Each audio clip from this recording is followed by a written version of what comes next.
الرحمن الرحیم یا ایها النبی جاهد الکفار والمنافقین واغلظ علیہم صدق اللہ العظیم.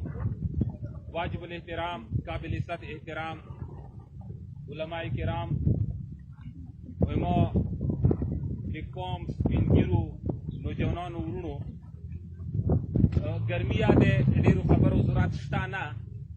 څو خبرې به بیا مفتي صاحب کي وایي قاري صاحب خواهش و صرف یو دوې خبرې کومه. اول خبره ده چې دغې نعمتو سې ایمان دی ایمان چې شیعه د کائنات بدترین غلیظترین کافر دی. کافر دی او که نه دی؟ کفر کې هیڅ شک نشته، هیڅ شک نشته. علماء لیکلي متفقه طور باندې چې چا شیعه کفر کې شک وي هغه کافر دی. دویمه خبره د عثماني خلافت مفتی اعظم ابو سعود رحمت الله علیه چې مفتی اعظم و یغوا هغه لیکلي دي چاته نه سوال کړی دی چې آیا شیعه سره جنګ دا په جنګ وي او که دا په جهاد وي.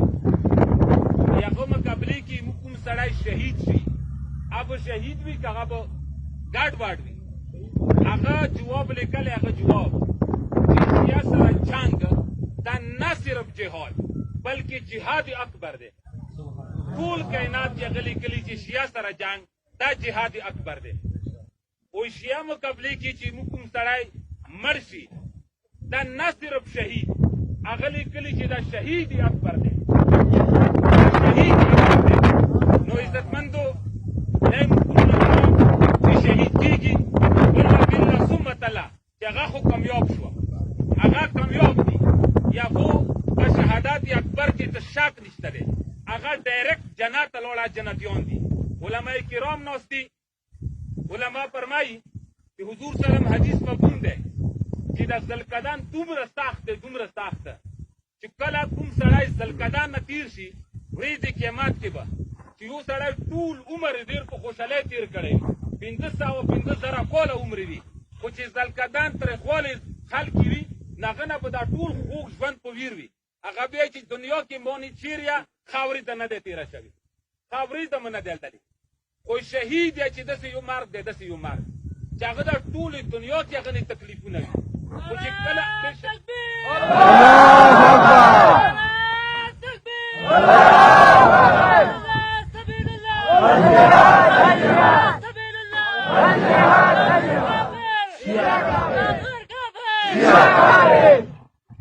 د شهید هر څومره تکلیف ورباندې تیر وي خو چې د شهادت هغه ذایقه تکلی وي نو ورځې قیامت کې بیا چې مو خپل ژوند کې چې مو تکلیف بلدلی نه دی.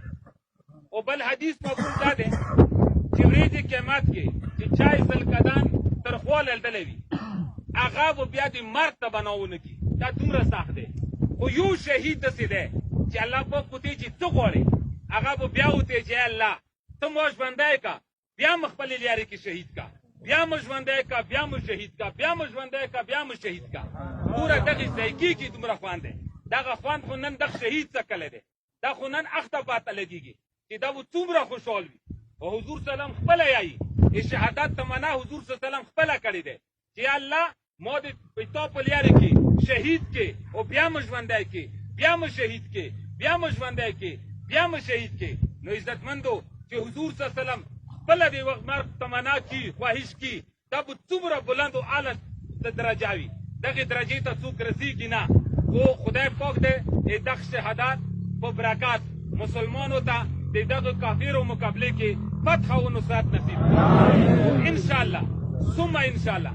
دا ظالم دی کافر دی مسلسل مسلمانو سره ظلم کوي. پاڼه یې زیړه شوې دی میږي غونته وزرې شوي دي. انشاءالله دا به کرمینه تختی انشاءالله تختی. خو چې لاک خو موږ تاسې حرکات شروع کو کنه لک میدان ته ووځو لکه څنګه کاري صاحب وایي والله بالله ثم تله چې دغو سره جهاد فرض عین دی فرض عین فرض عین دی چې لک حرکات وکړو انشاءالله دا به کرمینه تختی. په یوې سورې دا ایمونه زورور نه دی. دا هرې حوالې سره ایمونه کمزوره دی. ایموس الحمدلله ایمان دی دا کافر دی مو مسلمان یو دا مشرک دی مو جنت ته ځو جهنم ته روان دی.